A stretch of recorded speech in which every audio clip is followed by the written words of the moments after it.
It's so much better. This gotta be the bloopers. This gotta be the bloopers. Sorry. But it guys to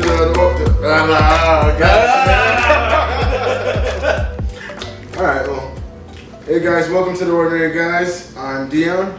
My name's Chris. Everyone wants to be able to say what they want, and as soon as you open your mouth, you got like 10 goddamn activist groups trying to cancel your fucking career, cancel whatever you're doing.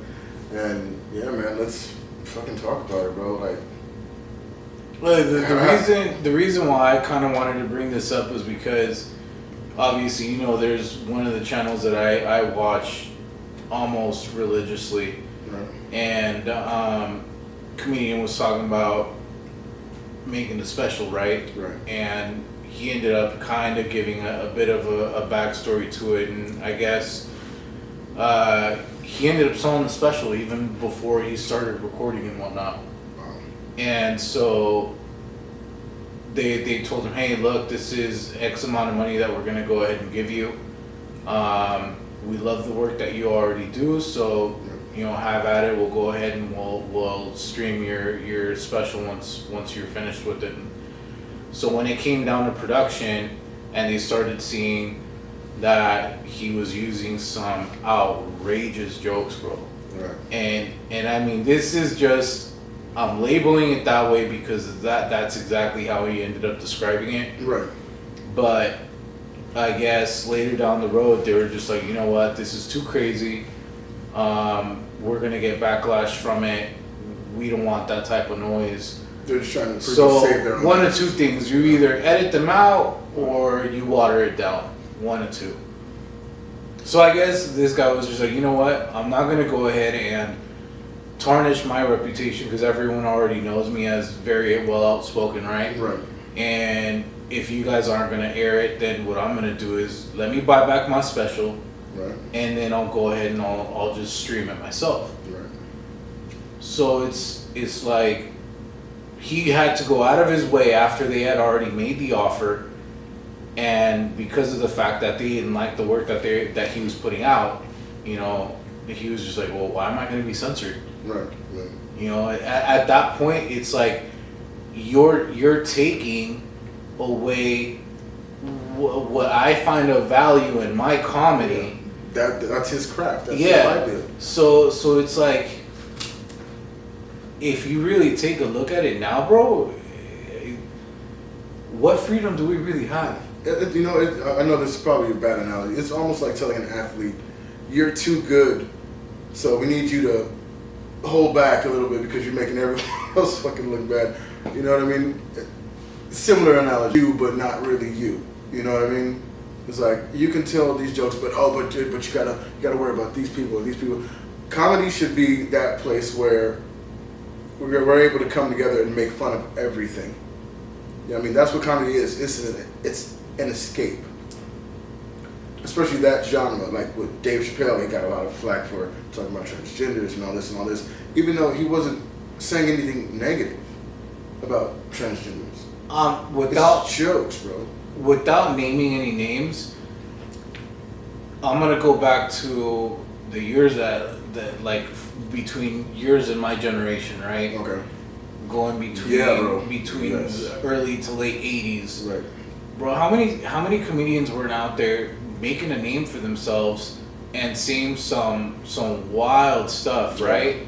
Did they ever catch heat for it? It was a different time. We didn't have all these different groups of people. See, here's the problem that I'm starting to see with it, bro, is the fact that they never had to water down their jokes. Never, no. They never had to like, quote unquote, censor it to the max, right? If anything, they wanted them to be more edgy. So let's go. I'll go ahead and I'll put just this one name out there, okay. Richard Pryor. Right.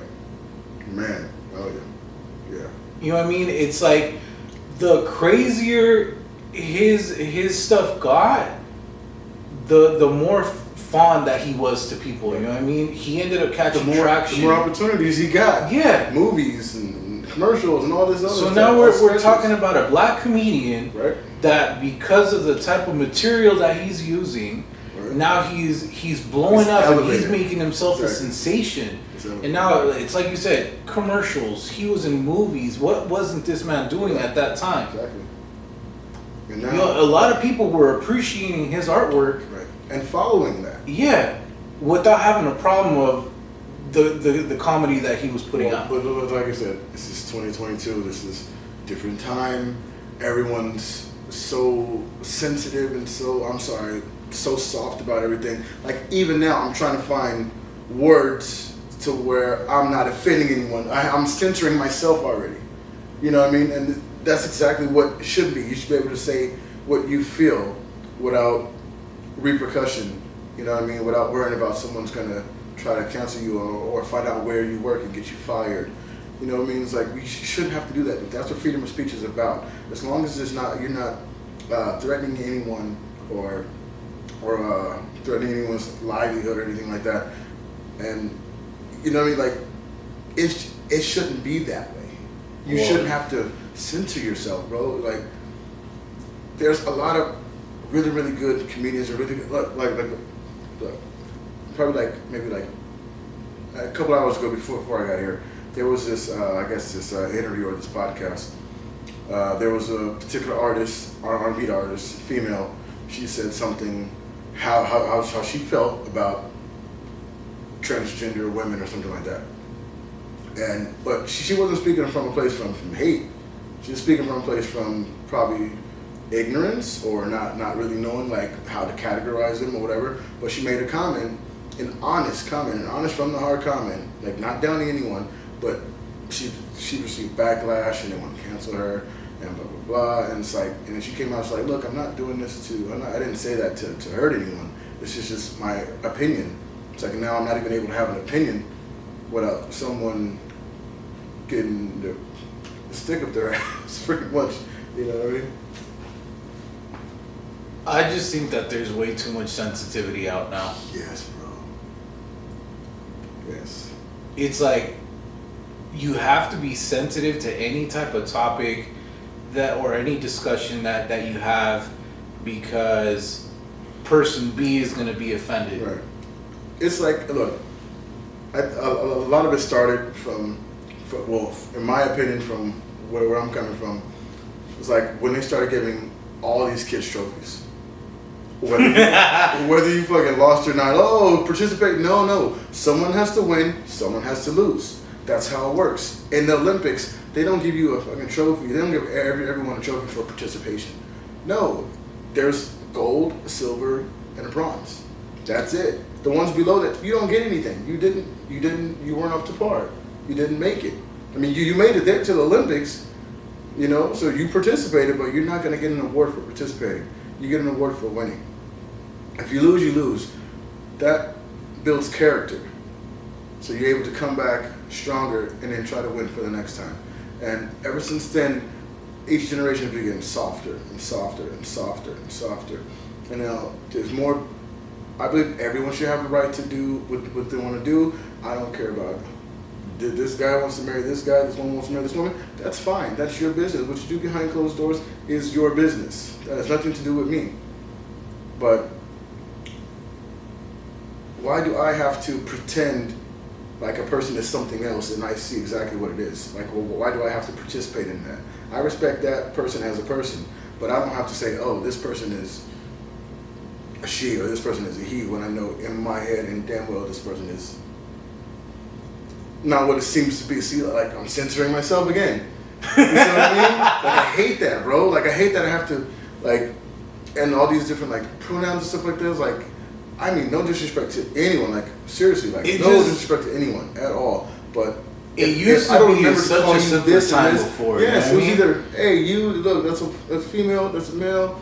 This person's gay, this person's lesbian. Okay, good, fine, whatever, that's good. We're all good. Kumbaya, we're good.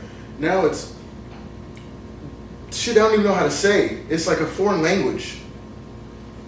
And it's tough to go down that route.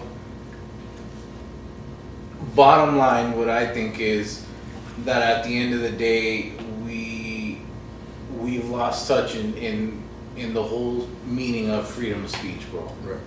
Censorship has dwindled down that meaning to nothing. There's no freedom You know, of speech. it's like It's dead already, man. It's dead. now if you go and try and, for instance, like what we're doing right now, try and make a recording. I never thought that it was going to be that complicated, to be honest with you. Me neither. We speak so candidly with each other. Yeah. And this, it's like I'm catching myself before I'm saying words now. And that's You know only what I mean? because you know that it's going to be online for everyone Well, to see. no, it's not even that. You know, I don't mind saying what's on my mind. It's just that, well, I guess, yeah, a little bit. Well, yeah, because look, yeah. you gotta be honest. Now it's like you have to tread lightly because you don't know if you're gonna be the next person that's gonna be canceled. Right. I like fucking be canceled before it even begin. You know what I mean? It's like how many times hasn't it happened to celebrities? Yeah. Or any public figure for that matter. Exactly. You see, if it can happen to them and they're this big thing, I'm nobody. So we're just ordinary guys. We're just ordinary guys. You know what I mean? I have to throw the plug in there. It's just speaking our opinion, you know? It is. I'm an ordinary guy, you're an ordinary guy. Like, this is how ordinary people feel. And a lot of people don't have a voice, you know what I mean? So, like I said, I have 2 kids. And I have to, I already have to, like, tell my kids how to act when they're out, especially my 14-year-old son. I have to tell him how to act if he's out in public, so whatever he does, it represents me and his mother, you know what I mean, and what we've taught him.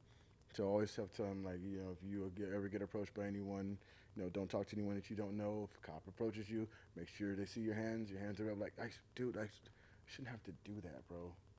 Like, it literally hurts my heart that I have to tell my son that, but I want him to make it home. I think it's different for you, though. And, I mean, not to throw the race card out there. But it's true. But it is, bro. That's especially here in Southern California. That's what I worry about. What I mean? Well, look, my wife is Latina, and I'm black. So my son, he's mixed. But you see him, he looks like he's a black kid. And Okay, so now going on that topic.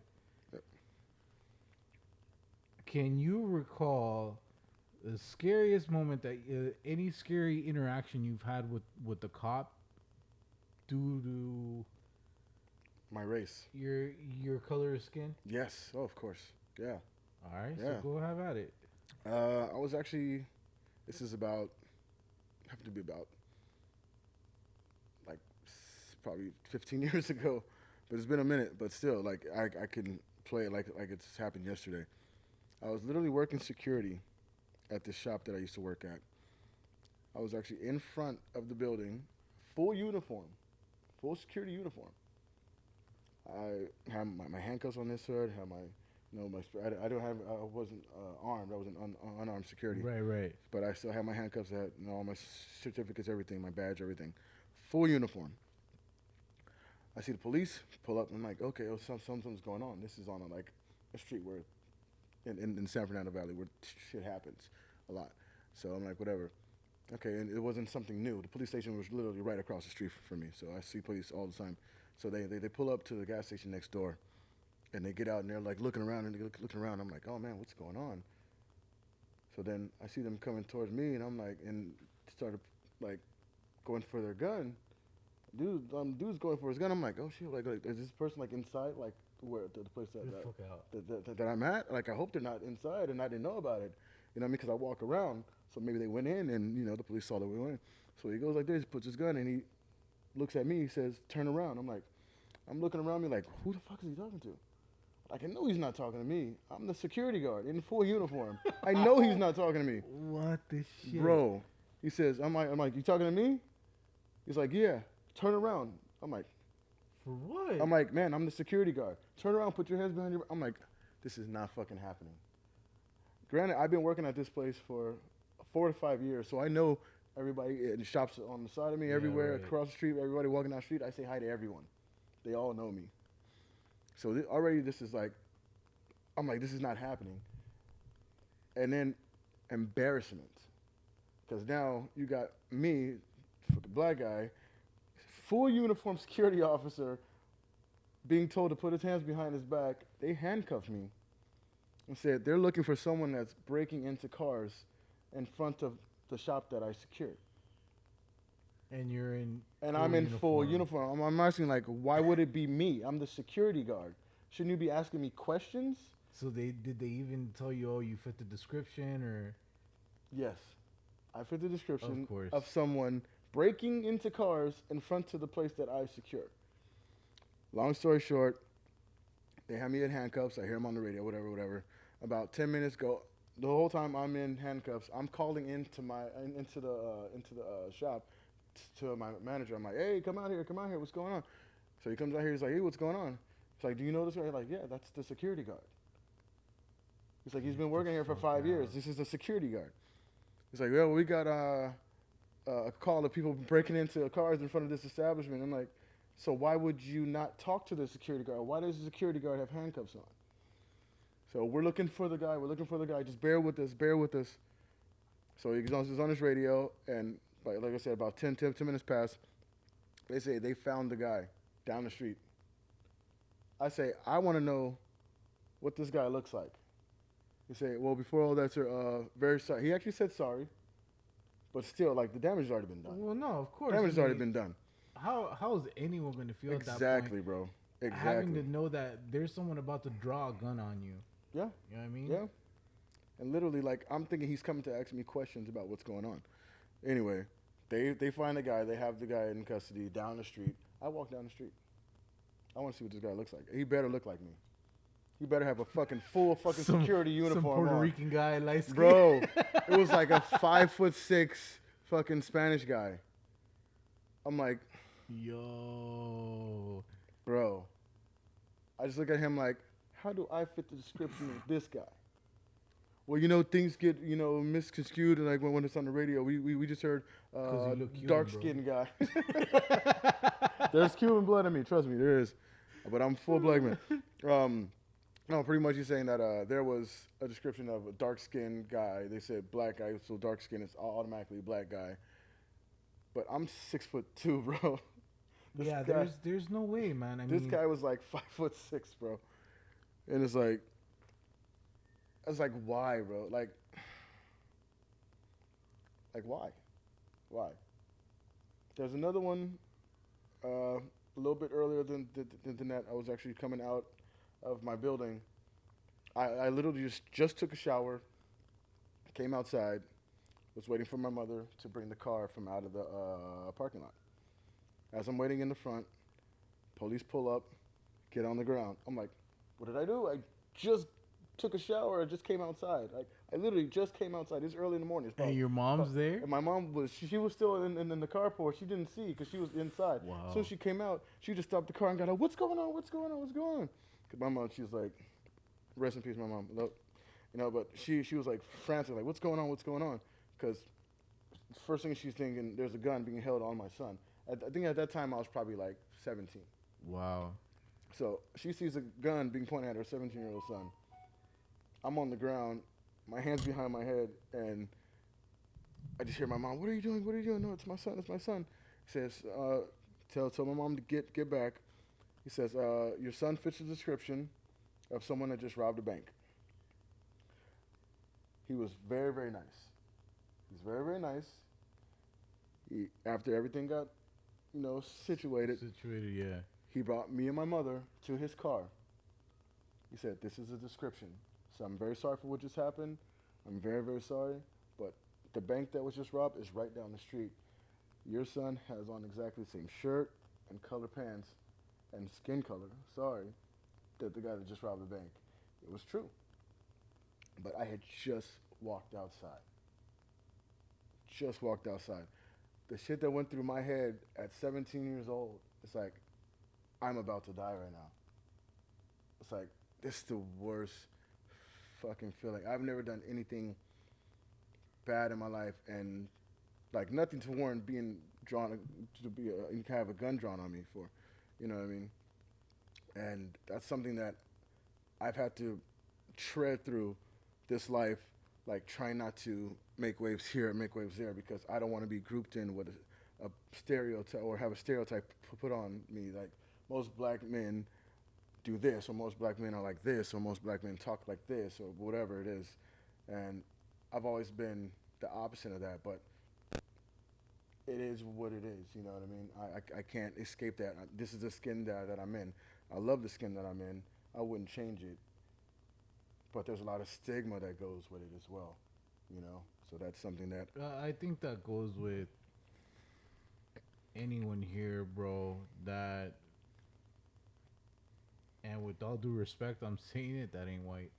Yeah, yeah. Yeah, I mean, how many times haven't I walked into a grocery store with my grandmother and I'm over here speaking Spanish to her because obviously, you know, even though she's been in this country for more than 30 years, she's over here, you know, telling me that she needs XYZ, and then obviously the conversation goes on from there. Coming up, yeah. But continue. So okay, on one occasion I remember I ended up going out to with my grandmother over to the grocery store, right? Right. So we're at the cashier, we're about to pay, and she tells me, she's like, hey, you know what, I forgot, we need some milk at the house. She's like, go grab me a gallon of milk. And some lady, she goes, that was behind us, she goes, you know what, she goes, I swear I'm sick and tired of these people coming into this country and not learning the language. Wow.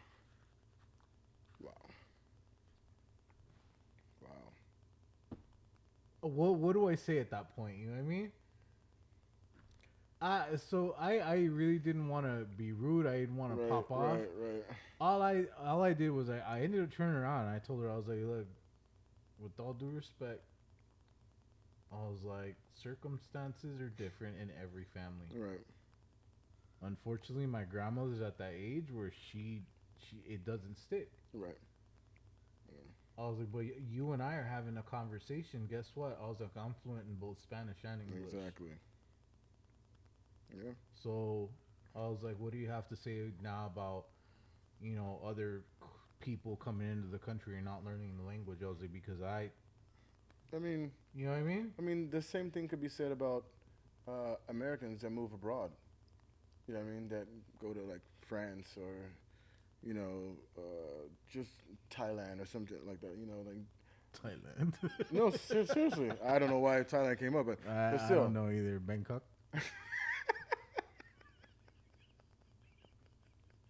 You suck so bad, bro. Bangkok, yeah, sure. Yeah, people go to Bangkok and want to get massages. No, all right. No, on a serious note, no. But I don't know what type of people you're meeting. hey. Then again, you live in the valley. Exactly. We have a little bit of everything There's a massage here. parlor at every corner, bro. Happy every ending. corner. Happy endings for everyone. So, Did you know my boy ran into one? Did he go in? You know, I'm not gonna name the street, okay? I'm just gonna tell you. You tell me later. There was a Korean barbecue place, and in that same shopping center there was a massage parlor. Oh, I know right? where this is at. So Wait a minute, no, I don't. That's every fucking corner. Every corner has a Korean barbecue and a massage bar. So this guy goes into the fucking. He goes over and he has some dinner with his boys right over at the Korean barbecue place. Sure. And then he's like, you know what? It's a Thursday, bro. He's like, it's end of the week almost. I'm over here hurting. He's like, you know, I'm gonna go get myself a massage. So I mean, what's because it's Thursday? Thursday. What the? Hey, bro, I don't know. Maybe What that is the was his significance of Friday. Thursday? You know what I It's mean? like tugging I don't know Thursday? that. I don't know It's that. like a what Taco Tuesday or something? No, like what if that Thursday was his Friday? You know what I mean? I don't know. Okay. So anyway, the moral of the story is that he goes into this massage parlor. He's wanting to get rubbed down and get his aches out of it.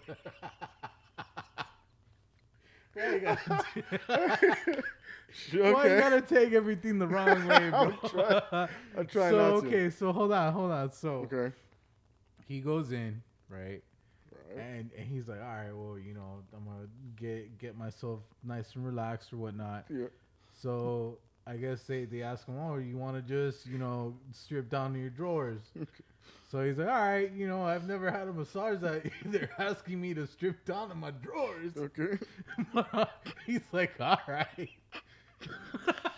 So he goes, bro, strips down to his drawers, right? And he's waiting there just in drawers, like a fucking a towel on top of him. He's like, he got a massage down or whatever. And then like towards the end, girl goes, oh, extra tip. He's like, extra tip. He's like, oh yeah, I mean, I was gonna tip you. You know what I mean? Mm-hmm. And then she starts like taking off the towel, What she's bro. talking about? She starts taking off the towel. And my boy's like, wait, oh, whoa. she's talking about the tip. Yeah. My boy's like, whoa. He's like, I thought you were like cash tip. You know what I mean? Right. Not my tip. Bro, yeah. so my homie was just like, bro, that was like the spot to go. He's like, I've been going there ever since. Tell me why. Holy This shit. one tells me, bro, I tried going back 2 weeks later. She's gone. He's like, that place was closed. Of course it was.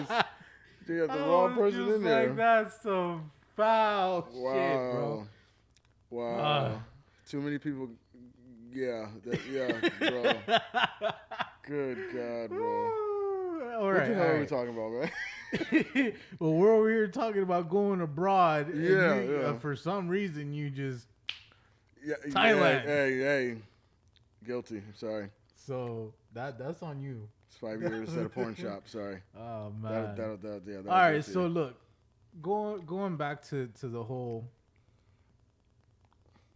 censorship. Right.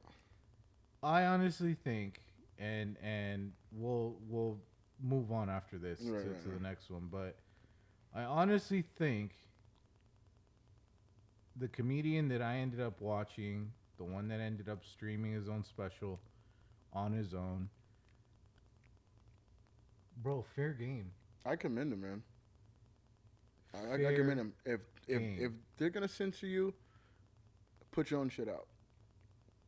If you have an audience that is backing you and they're gonna, you know, help you out and help you get your shit out there the way it's supposed to be, uncensored, then so be it. I honestly think that's the best way that you can go. He has a platform. So utilize it, you know what I The mean? best way that you can go, because hate it or love it, you're going to see the outcome. Right. And look, whatever happened to, when there would be like vulgar words or vulgar topics or something like that, it would always be like so and so uncensored, and then you pay for it, you know, then you stream it or whatever you get. What happened to that? Or at least a disclaimer. Oh yeah, disclaimer or something like. How is it? I mean, I don't know, because I haven't bought a CD in ages. I'm not gonna lie. But how does a fucking company just be like, no, we're not gonna do that. We're not gonna, you know. Well, it's going back to the whole thing that we were talking about just a little bit ago. Everyone's scared of that. That cancel. Am I going to be shit. next to be canceled? Right. I hate that. Am I going to be that next to term. take a hit I can't financially stand that because cancel culture? Exactly. Bro. So, in all honesty, bro, for us to make this move, make this channel, I honestly want to have it be fluent. I want it to be natural. Right. No censorship attached. Right. It's on the discretion of the viewer If or they the want to watch it or listener not. Exactly. to what they want to listen It's to. not for everybody. view. It's Exactly. not for everybody. Just like certain drinks or food, it's not for everybody. You're not gonna want to eat everything. You're not. I'm gonna go eat some fish after this. You are retarded as hell. But yeah, no, but seriously, like it's not for everyone. Everybody's taste is different. You know what I mean? Chicken, maybe. All right, guys. Well, this has been the first episode. The first episode. The wow. very first of Ordinary Guys. Hope you guys enjoy. Hope you guys hit the like. Hit the like, subscribe button, Subscribe. post notifications. Hey, yo. Yeah, man. Good show. That energy. Yes, sir. Yes, sir. Give them that energy. I give you all my energy. Peace, guys. We're out. Later.